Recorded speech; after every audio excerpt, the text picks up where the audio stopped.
Welcome to the International Lawyers Network's webinar series. The ILN is an association of 91 high-quality, full-service and specialized law firms with over 5,000 lawyers worldwide, of which your firm is a valued member. The network provides clients with easily accessible legal services in 67 countries on 6 continents.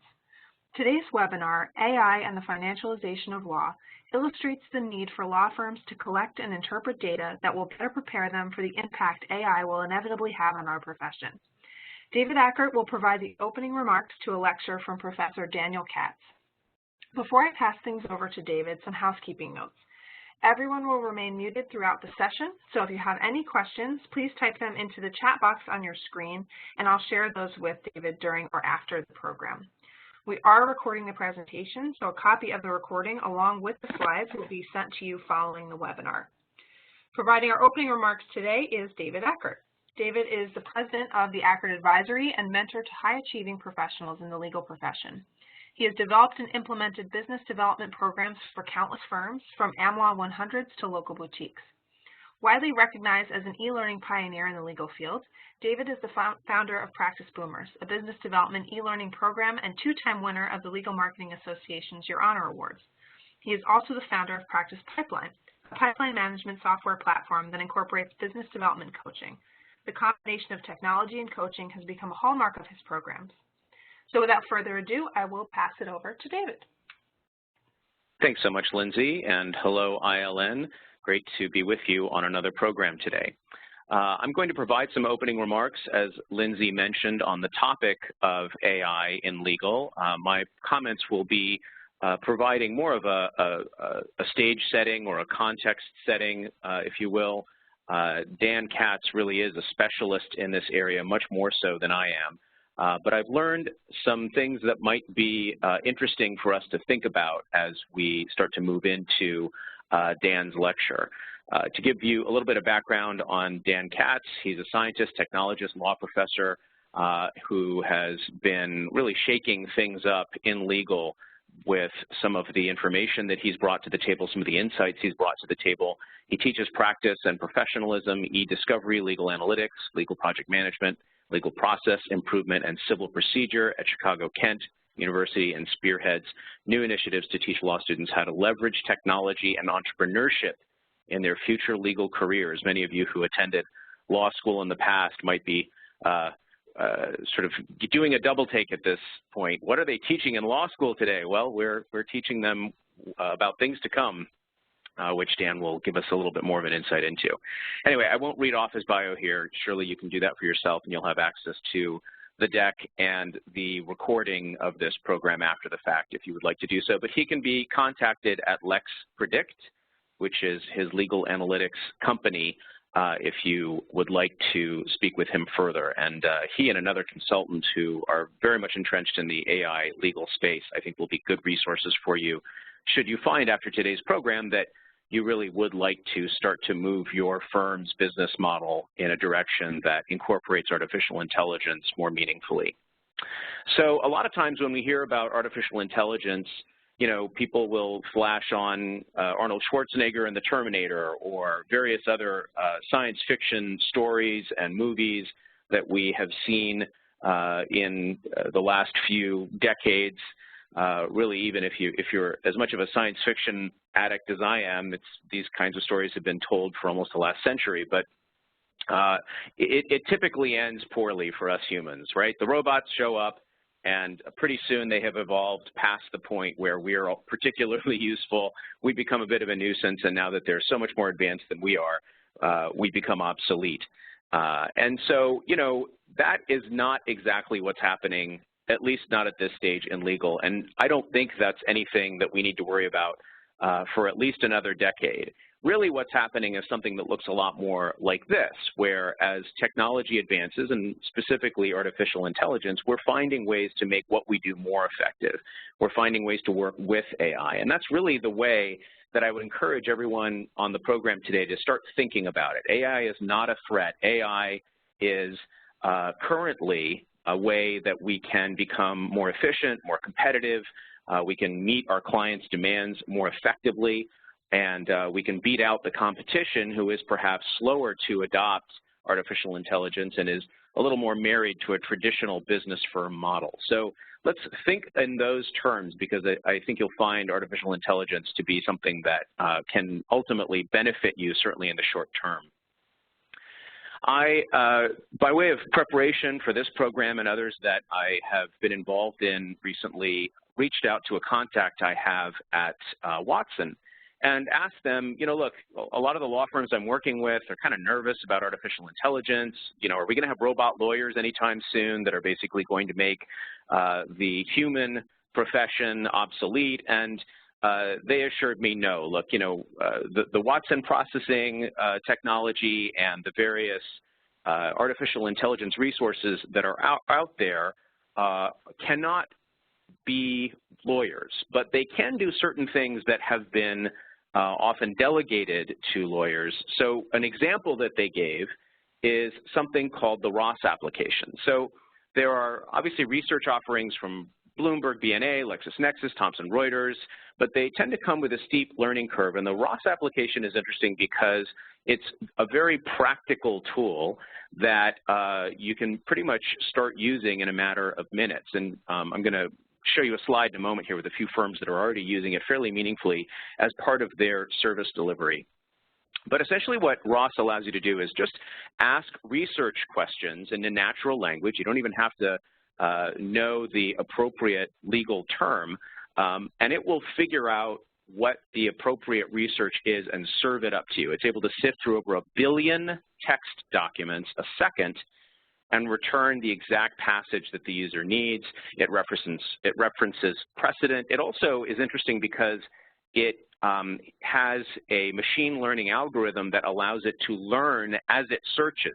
So if you search for something from the past, then you and all the other users on Ross benefit from the fact that your searching has evolved, and so Ross's ability to bring the right data to its user base continues to evolve and improve as well. So the more we use Ross, the more it becomes valuable to its users. And Ross is not the only artificial intelligence platform out there providing this level of research, but it is certainly an example of one of the more user-friendly resources out there. Now, full disclosure, I don't own any stock in Ross or IBM. I'm not here to tell you that this product is better than that product, but I do think it's useful to be aware that there are already off-the-shelf artificial intelligence resources available to law firms to help them be more efficient. Now, this does raise a question, which we're going to delve into a little bit more in a moment, which is, well, isn't this what I would have my summer associates or my first-year or second-year associates do? And the answer is, in many cases, yes. So some of the lower-level commoditized work, especially where it concerns doc review or research, is becoming much more efficient to delegate to technology than to as we sort of tongue-in-cheek call the baby lawyers. So this raises an interesting question about our profit model. It raises some interesting questions about how we train the next generation of lawyers up through the firm ranks. But in terms of most of the people listening on this program today, your jobs are not immediately being threatened by artificial intelligence. In fact, we are still very much in the early days of AI. So this is a picture from a news item that came out just a couple of weeks ago. This is in Washington, D.C., where the mall there had just released its first security bot. And on the first day of its job, it wandered around the mall, it has a camera, it has an alarm, it's supposed to look out for suspicious material or suspicious activity, checking locks and that sort of thing. And what did it do? As soon as it got close to the water fountain, it plopped right into it. So, we don't have to worry too much that AI it can't even do what a security guard can do at this point. We're still working out the kinks.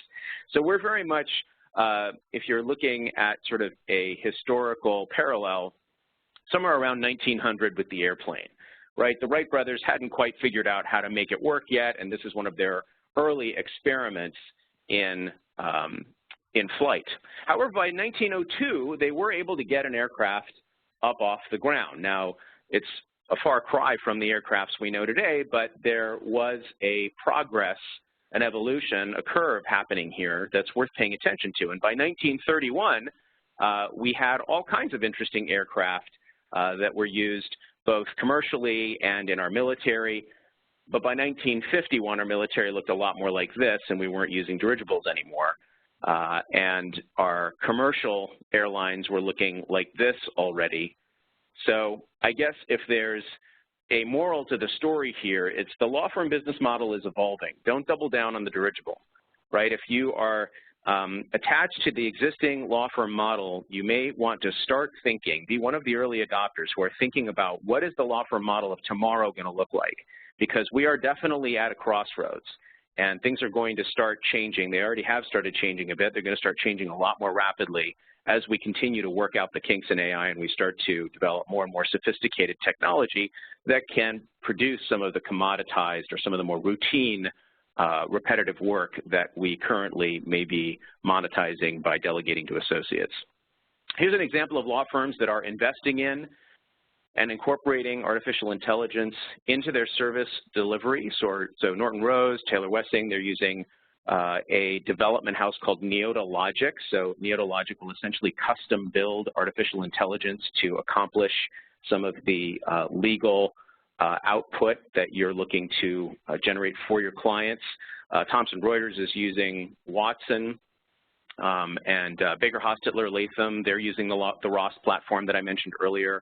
Clifford Chance is working with Cura Systems. Seyfarth has developed something they call Blue Prism. I would encourage you to Google any of these if you're interested in learning more about them. Lexis, of course, has its Lex Machina product, which has been out there for a couple of years now. Bloomberg Law has litigation analytics. There's also alternative legal service providers that are using AI to compete for this commodity-level legal work. If you're interested in more information on this, obviously there's Daniel Katz, who you're going to hear from in a moment, but there's also Mark Green, who has his firm Market Intelligence. He's the other consultant I would recommend in the field of AI. He really knows his stuff and can help you navigate a dialogue or an exploration on how you might start to incorporate AI into the work that you're producing for your clients. So if AI can improve efficiency and reduce overhead, it can help us price services more competitively, meet client needs, and outsource our routine work to technology so that we don't have to pay first-year associates $150,000 a year, but of course then we don't get to bill them out at $200 or whatever it is an hour. This is starting to create a bit of a question as to where the law firm business model is headed. Now, AI cannot currently draft complex documents. It can't make a dynamic argument. It can't negotiate effectively, and it cannot develop meaningful relationships with clients. So most of the upper tiers to this law firm pyramid are safe, certainly for the foreseeable future. But if AI can start to do the work of junior associates, what does that mean? Are we going to start to have apprenticeships rather than hiring lawyers straight out of law school? Are we going to have to start to come up with other ways that we can monetize their time?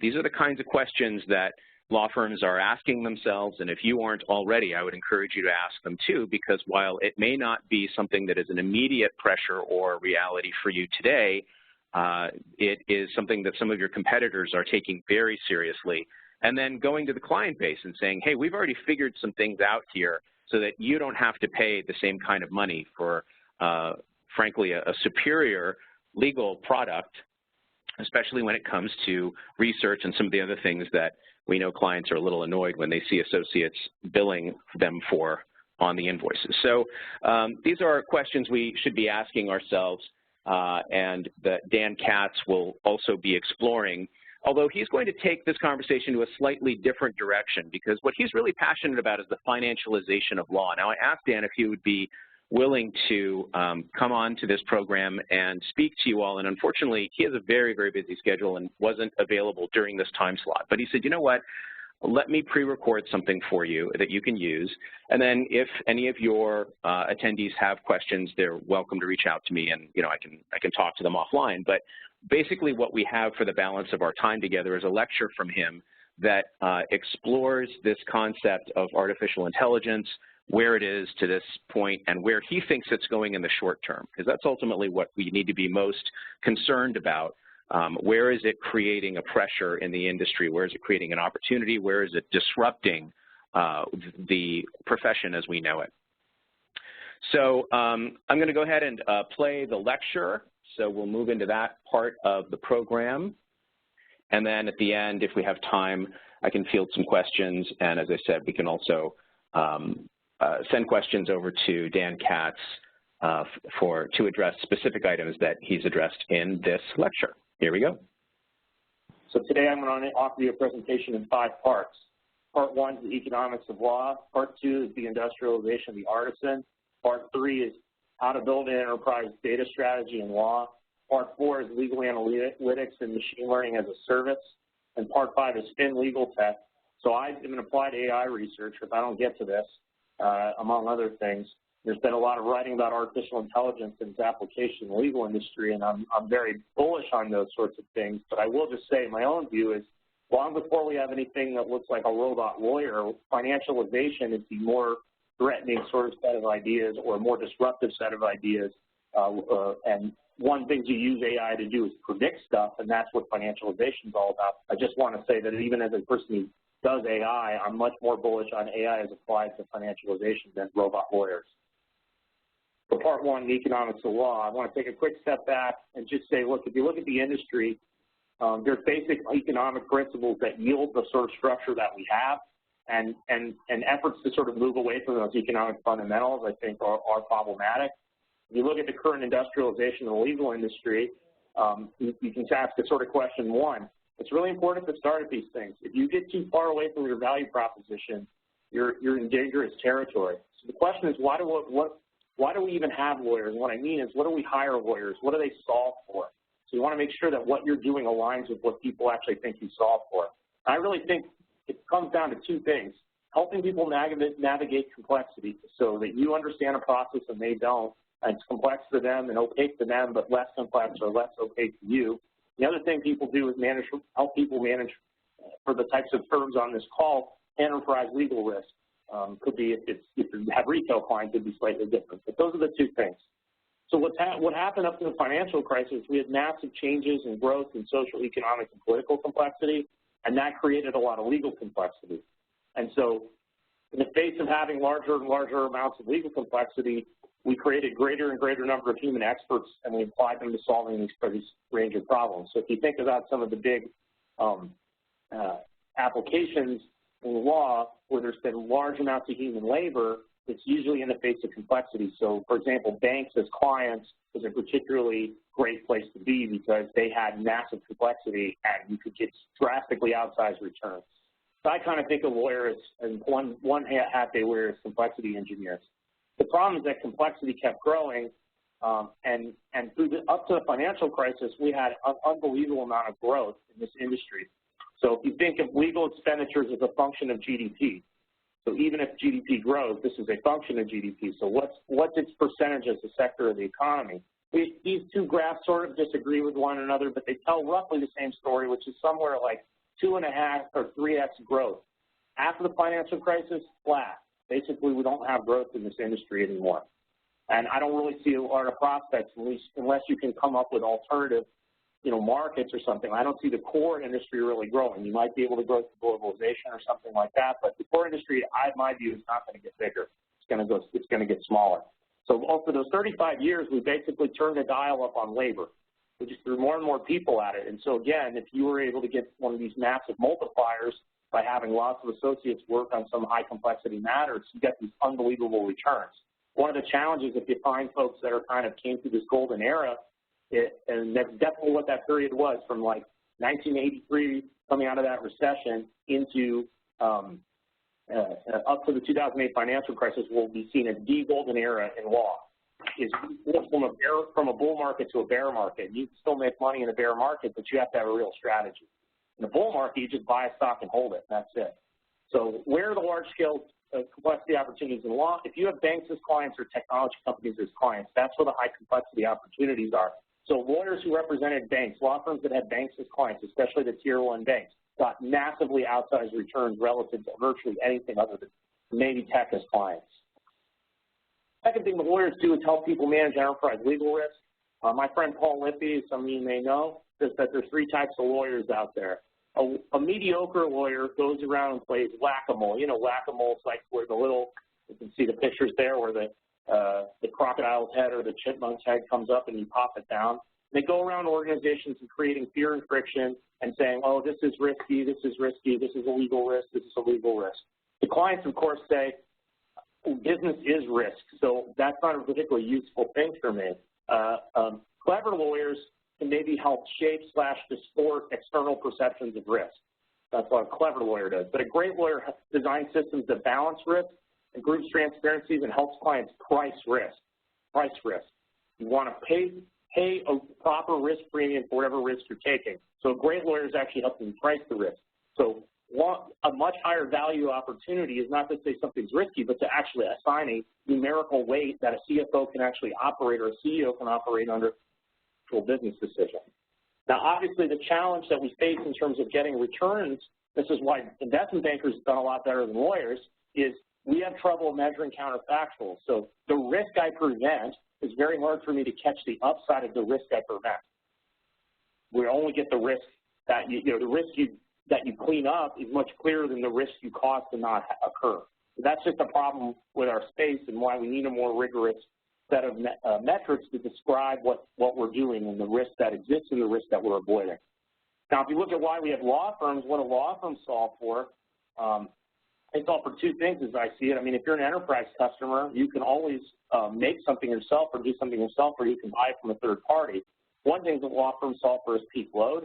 So I might, go from having not, a sort of normal rate of needing legal services as a company to having a peak on that, and then not need a lot again more than this sort of baseline. So that's one thing it solves for. The other thing is high value but rarely utilized or hard to acquire expertise. So you might say, look, every 10 years we need to get, 6 months worth of effort hours from so-and-so, but those other 9.5 years, we really don't need it. So it doesn't make sense for somebody as a full-time employee for this once in 10-year event.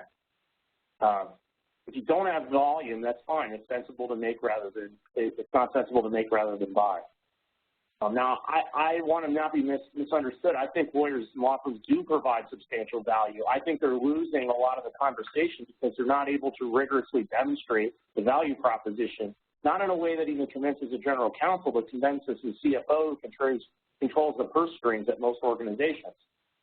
That person doesn't really understand what lawyers do, and law firms and general counsels themselves have not been able to articulate well enough the value proposition associated with their services. And the other issue is the agency cost problem.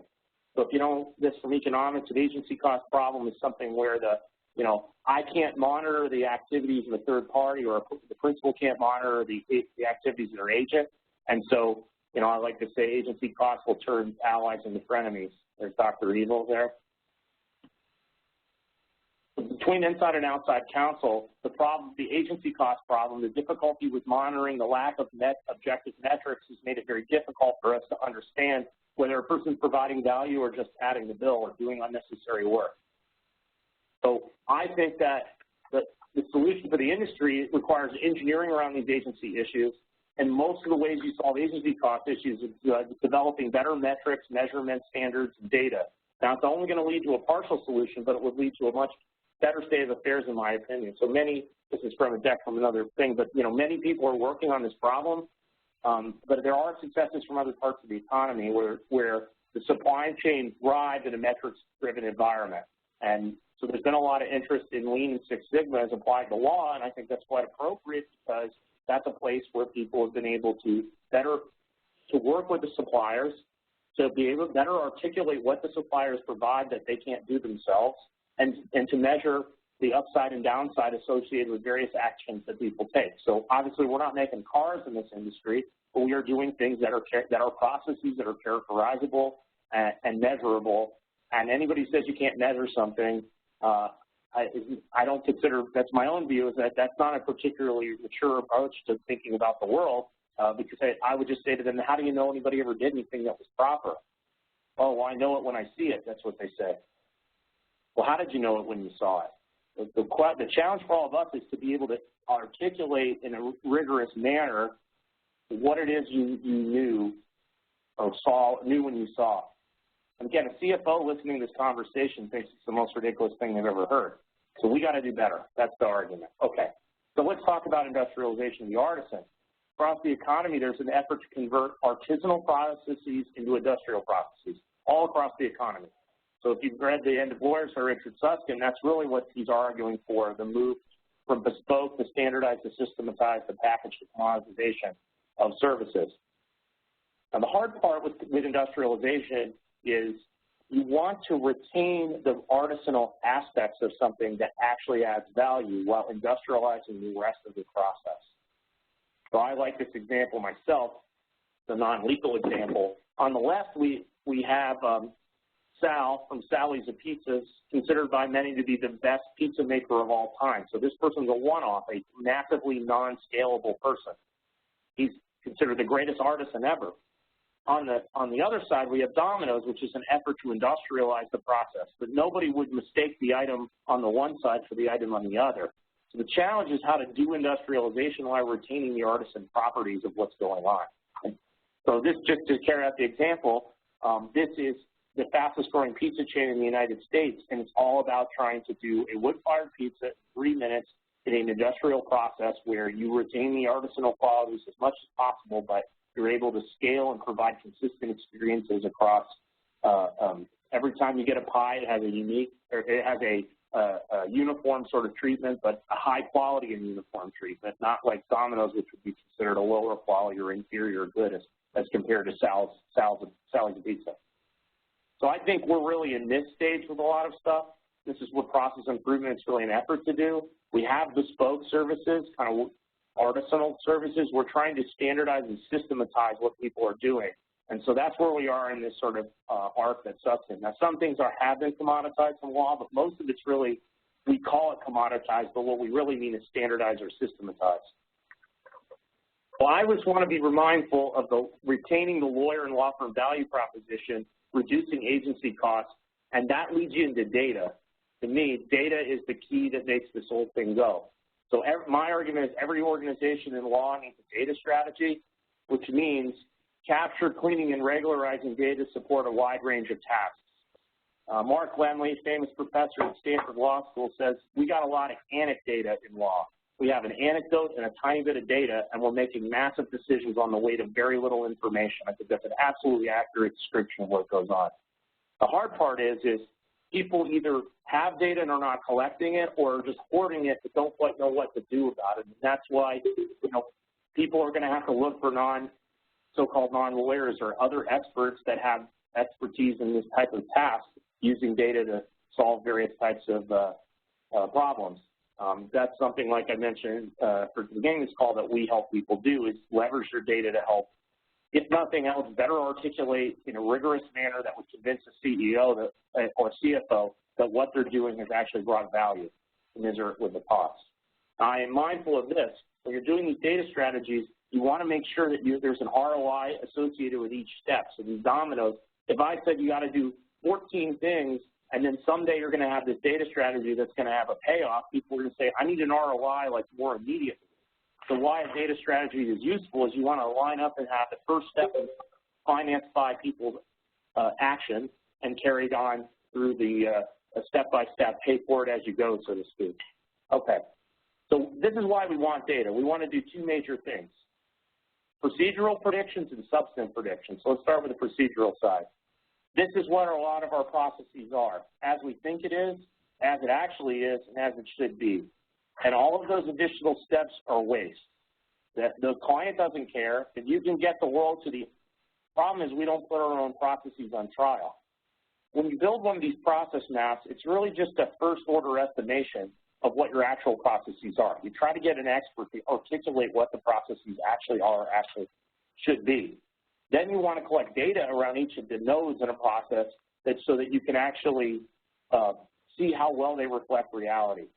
So for each node in the process, we want to be able to render a prediction about things like how long will this take, how much will it cost, what's the likelihood of some outcome on a particular step or stage.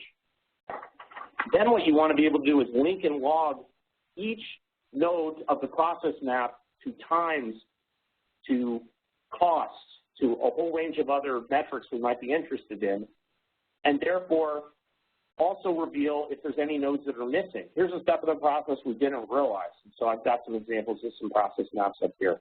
Now the challenge is that you can turn these things into a little bit of a ridiculogram where you have, staple the paper as a step on the process, to the extent you're using paper. But the goal is when you can do individual predictions about nodes, then you can sum up and actually have distributional predictions over all of the steps on a particular matter. So you can answer questions, you can go, this is really what we're building to here. You can go into the client when you're, say, pitching for the work or there's an RFP, and you can actually present data and say, look, 85% of similar matters to this matter, it takes between 9 and 15 months to accomplish this.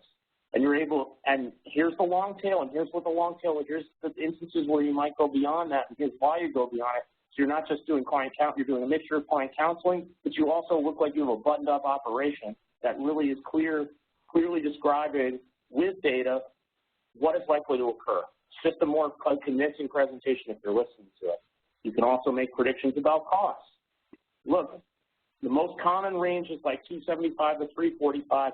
Here's a second mode, and here's the conditions under which things tend to land there, and so that you can articulate that in advance so there are not surprises, and it's linked to your prior experiences. So I will just say this, if you are doing nothing better than simply ratifying your own intuitions or beliefs, it's still a better presentation if you have the data because it's a lot more convincing than take my word for it. So that's on the procedural side of things. On the other side of things, we want to be able to do substantive predictions. Here's just a subset of things we want to do, and I'll just take a pause and see where we are. So people have used the algorithms or analytics to this is probably the most well-known example, predict relevant documents in e-discovery. So so-called predictive coding is really data-driven prediction of documents. But people also want to predict contract terms and map those to outcomes, predict road behavior, so that's sort of the compliance path, and the place I spend a lot of time predicting case outcomes or what might be called data-driven legal underwriting. So let's talk about transactions first. Here's Bob. This is Bob. He's a lawyer on a major corporate transaction. Bob is about to engage in another round of markup of deal terms. This round is likely to generate a delay on the expected close of the deal, and with some probability the deal itself may cease to happen. So here's a question that we're really not in a position to answer as far as I know. How much value is being created by these modifications versus how much delay will be introduced? I'll just assert from my own experiences working on some of these projects, the cost per day of delay massively outstrips any value that might have been created by some class of relatively narrow modifications that some lawyer thought they were doing a great job for the client. They actually didn't understand the cost per day of a delay associated on a major deal. I think our problem is we say there's these risks out in the world, but we don't really understand or be able to categorize in a financially rigorous manner the actual drivers of risk.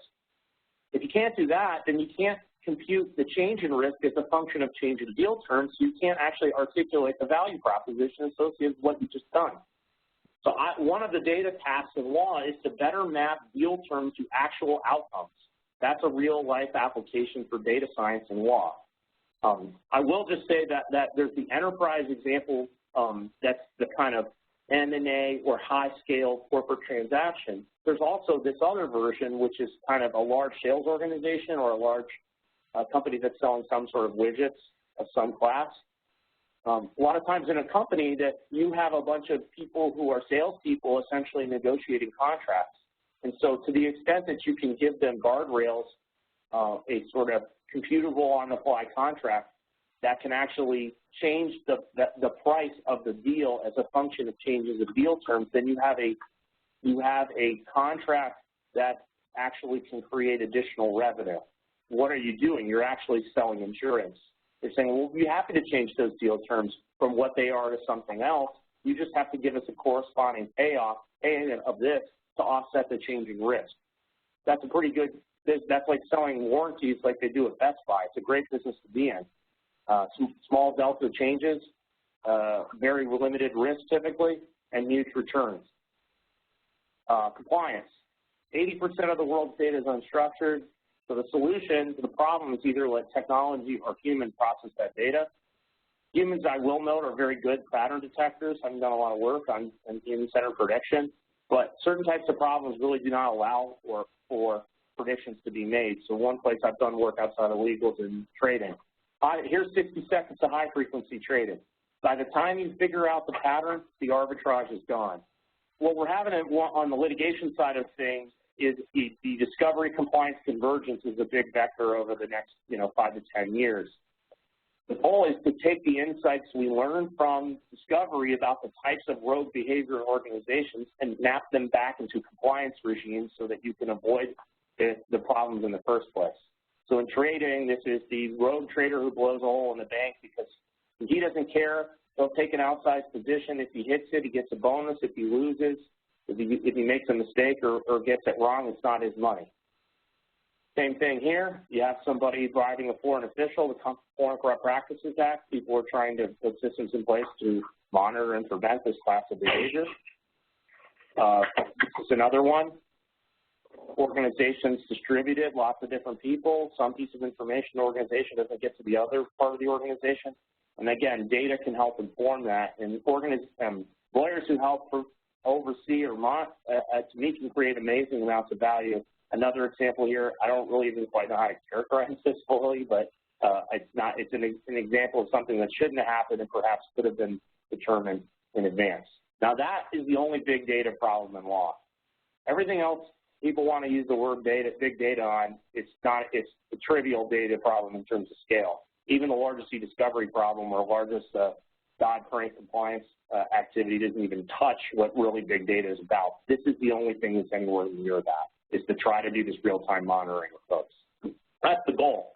Right now, there are systems in companies that look something like this. If you write defect within 5 words of airbag, somebody asks, why did you write that? Is there a problem?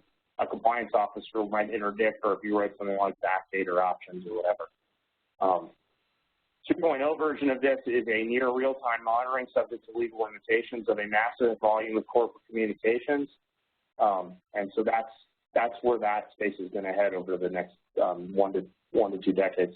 A thing where I spend a lot of time is trying to predict case outcomes for people, both in litigation finance, because they're actually taking on the liability or betting on the case, and for clients that have litigation matters and are trying to do a whole bunch of different things with it, including, help understand their own data, which says about when they might settle or what's the expected liability.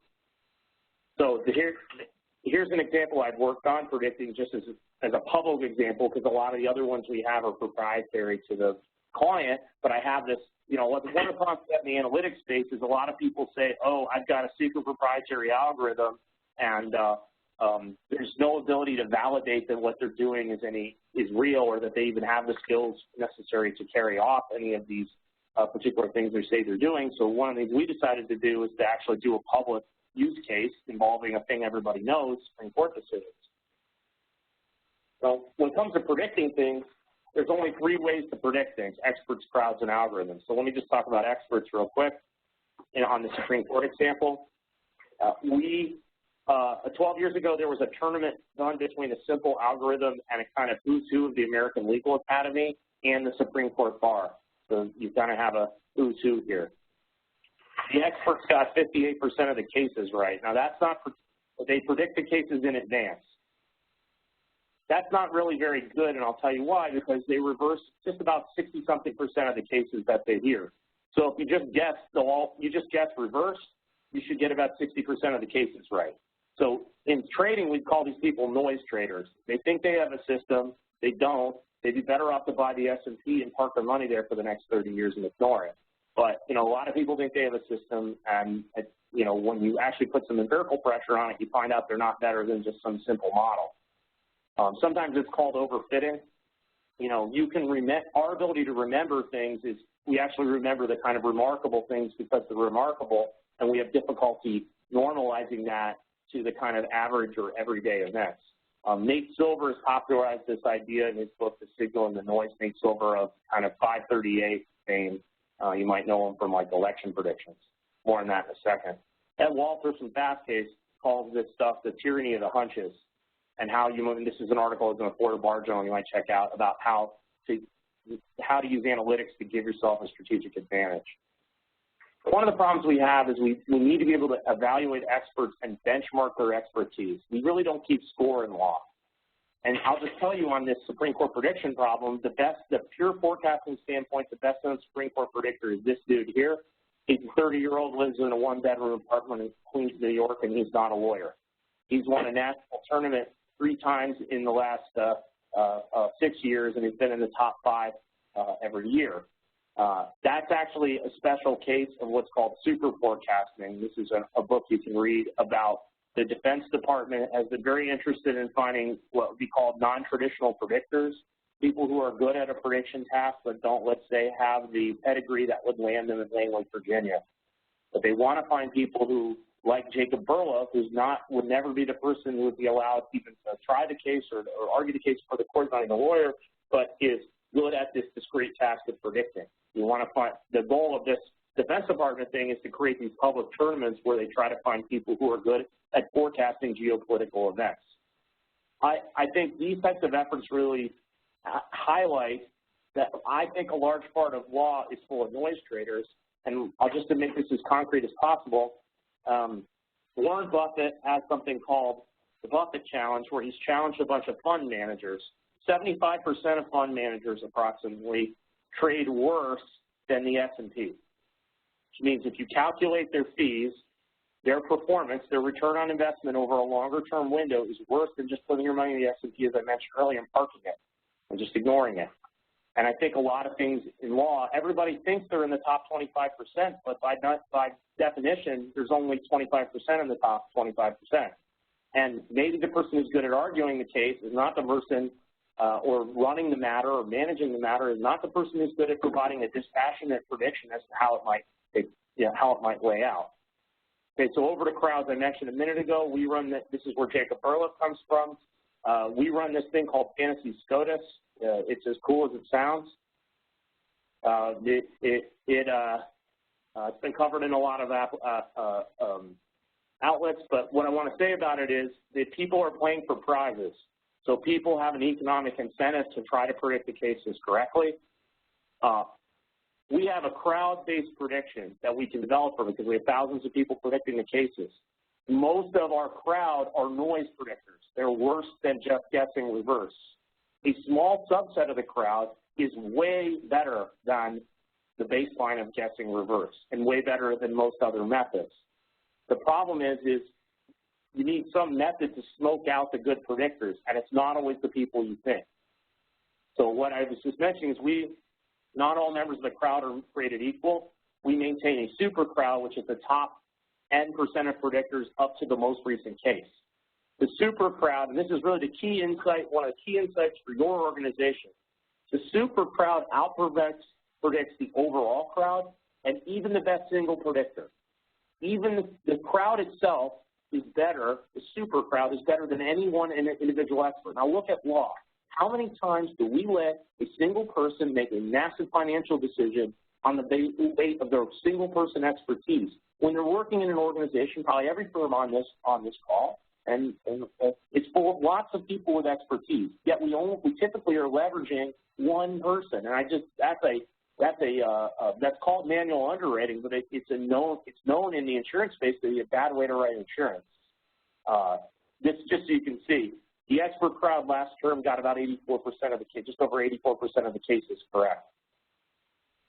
Now our argument is there's not enough crowd-based decision-making in institutions, and we built a commercial product that I'll talk about in a second, but I would just encourage you to look at this month's Harvard Business Review. The lead author on this is a guy named Daniel Kahneman. He wrote a book, he's a Nobel Prize winner in economics, famous in behavioral economics, but he wrote a book, Thinking Fast and Thinking Slow. And this article is really that people have not measured the cost associated making inconsistent decisions. Here's just an example from the short article. And I think it's exactly what's true about this sector. And whoever figures out best how to do this is going to better position themselves because they're having a metrics argument with people who don't want to use metrics. You're going to win. In most fields of human endeavor, people with metrics beat people without metrics. Like even in my space, people always are complaining about the U.S. news. this ranking is improper, blah, blah, blah. It's like, well, listen, you've got to meet the methodological ante. You've got to come and bring to bear a metrics argument against a metrics argument, not the metrics are wrong. Almost all those metrics are wrong arguments lose in the end. Just make it better, refine it. So here's what it says here. Look, like cancer screening, software developers all make inconsistent predictions, even if you ask them at different times. So that's within a single person, there's lots of variation based on when you ask them. Then across people, there's lots of variation. So in law, we've tried to build a platform that allows people to do crowdsourcing in organizations, particularly in conjunction with the financial services and insurance sector, to allow for frictionless crowdsourcing. So we just believe that organizations should be reconfigured to leverage the expertise that they've collected rather than divide problems up to each individual person and let them run them. This is actually how you do manual underwriting. You look back in the history of underwriting, like Lloyd's of London, that was the first example of crowdsourcing. People would write under on the bill of a ship about to go out what the probability was or how much they would charge to insure, and then the Lloyd's would crowdsource that stuff. So this has got a long history, and we call it Lex Ensemble, but it's basically around this set of ideas. So one of the things we're piloting with a couple of law firms is a sort of early case assessment as a service model, which involves using crowds of people inside the law firm to predict the cases. We have another version which we do with a corporate client who's actually using this as part of an RFP process. Yeah, they make you answer a set of questions, and then they're aggregating that across lots of people. Okay, so algorithms. We built an algorithm, pretty standard stuff that tries to predict all the codes online on GitHub, so it's a public, open source, public project. We were predicting the cases since 1953. The algorithm gets 70% of the cases right. But I will just tell you, the real goal with everything is to build ensembles of intelligence. So the pseudocode of our times, and it's true for law and true for everywhere else, is humans plus machines are better than humans or machines. There's lots of ensembles out there. I'll point to a very famous one. Nate Silver had the following insight. They're taking a poll that has plus or minus 4%. Most elections are within plus or minus 4%, so we really don't know anything about where we are on all types of things. But then he has the next insight. You know, they're taking 10 polls a day in some of these races. If I could aggregate them, I could actually say not plus or minus 4, like plus or minus 1 or 0.5%. Then he has the next insight. Not every poll is equally valid. Some polls are historically have their thumb on the scale for the Democrats or the Republicans. I'll give you one right now. Rasmussen is a known Republican poll that leans heavily Republicans. Research 2000 is the same thing for the Democrats. They're known to be off. The goal in being a pollster is to hit the number. It's not to push for your party. So he grades the polls and upweights the ones that have had historically good performance and downweights the ones that haven't. That's the type of thing we want to do with expertise on particular topics. So you go back to this judicial prediction example, could be done with any type of prediction and done in law. You want to blend experts, crowds, and algorithms. So you might weight up experts or weight up crowds or weight down algorithms, so forth and so on. Just to kind of bring us down around the horn here, the legal analytics and machine learning as a service. The problem historically in doing a lot of these tasks is that there was massively high fixed costs in terms of building data infrastructure and getting human capital, hiring people. That's true across any problem. It's hard to deploy enterprise applications for these fairly narrow sub-verticals. Law is a narrow vertical, and then there's no single legal data offering. It's going to be around typically some specific problem. So you're talking about a sub-vertical of a sub-vertical. So there's a lot of diversity about what lawyers do. So that there's also numerical sort of numerophobia along a lot of lawyers. I got typically a room full of people who say I didn't go to law school to do math. I want to say why I think this time will be different. I think this time will be different because the cost of building stuff is about to decline so massively that it's going to get cheap to build stuff, and people will figure out how to make it work. And that's actually going to challenge some of the wave one legal analytics providers and legal tech providers because they had to take a lot of venture capital and they have a lot of high fixed costs, and you can come in using some of these open source and machine learning as a service tools and build an offering for a very low price relative to what you had to historically.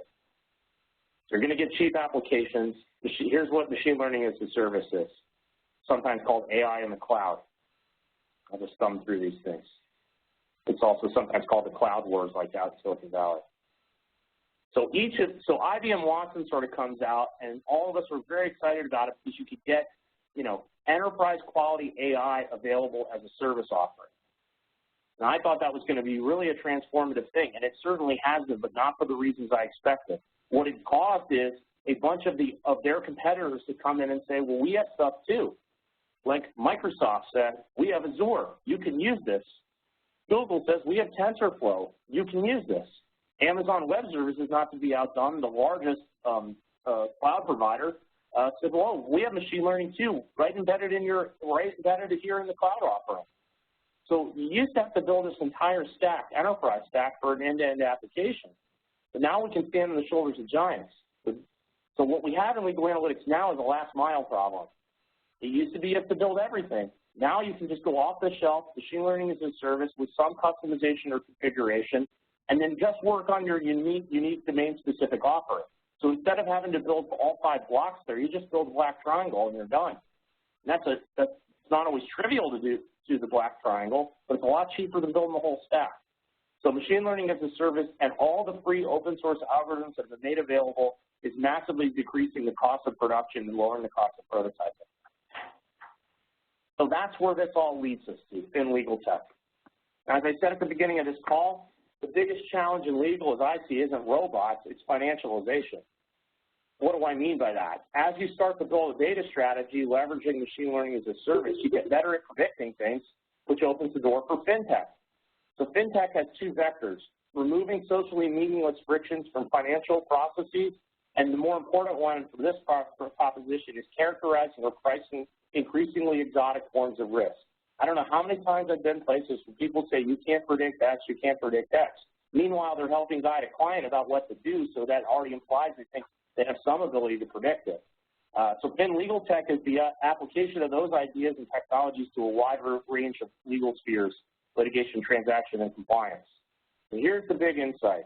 If you can predict something, why do I worry about making a lawyer 6% more efficient? I start selling insurance. That's what I do. If I can predict something, I'll try to trade on it. If I can predict something, I'm running assets under management. Just a few examples of Fin Legal Tech that already exists. AIG had the insight that, hey, there's this process, M&A process, where the lawyers don't seem to realize that all they're really doing is speeding up an insurance offering. And so, reps and warranties insurance is a great example of somebody who figured out that law just is finance. Pricing. The move towards AFAs is really a self-insurance model. A lot of firms should, in my view, on certain types of problems, aim for success fees and move towards an AFA that has a success fee, because if they can bring it in and their client can't price it as well as they can, then they can get a massively outsized return. There are a few firms out there who have gotten whopper returns, mostly plaintiffs' lawyers, from doing things that had success fees or contingency fees attached to it. The key is that you're running an insurance fund or a portfolio at that point, so you don't need to be able to predict this particular matter. You want to characterize the portfolio of matters and distribute. So let's say you miss it on one. As long as you don't blow it on one terribly, you win on the other, say 9 out of 10, you're way ahead of where you would be. Certainly could be way ahead of pricing per hour. The key is to have an outlier detection mechanism, particularly things that are going to blow the budget or blow the outcome space where you might be able to make money. But that's the financialization of law. I mean, to me, I got about 2 minutes left. This is how you could run a much more rigorous version of self-insurance than running AFAs by putting people's finger in the air. Data becomes the vehicle to do all this. So where are we heading now? I found this to be one of the most interesting stories here. AIG has decided to get in the data-driven legal operations business. I thought, why does AIG give a crap, why do they care about law, or certainly why do they care about running legal operations? And that's because they want to sell insurance. I'll just leave you on this. I covered a lot of stuff. I have a longer deck on this financialization of law stuff. My organization in Chicago, Kent, called the Law Lab, is running a conference called Fin Legal Tech, where it's an effort to collect data in order to be able to predict things and then get into the legal insurance market where they're already lots to do self-finance for insurance somewhere in law. And I think it's a great place to be. I sent the link out to David, who can send it along. I have the full deck online in case I went too quickly through, so I had to go quickly to try to get through most of it. Okay, very good. And that concludes the lecture from Professor Katz. All right, Lindsay, back over to you. We're pretty much at the tail end of our program here. I see we only have a minute or two left on the hour. So if there are any questions for me, I'm happy to field them. If there are some questions you've collected that you'd like to pass along to Professor Katz, I can make sure that those get to him. Thanks so much, David, and thanks to Professor Katz as well. That was very high level and very intense, so I will give everybody a couple of minutes to type in their questions if you have any, and you may need a few days to think about some of this and get back to us on that, which you're certainly welcome to do as well. While we wait for those questions, I will mention again that a recording of this session and a PDF of the slides will be circulated in the next day or so. And David is also offering an additional webinar taking place on September 28th on cross-selling made easy. And we invite you to join us for that as well. And I think that's it. So we will, if you have any questions, please send those on to me. And I'll also circulate David's contact information directly if you'd like to speak to him. And we thank you again for that. Thanks, Lindsay, and thanks everyone at ILN.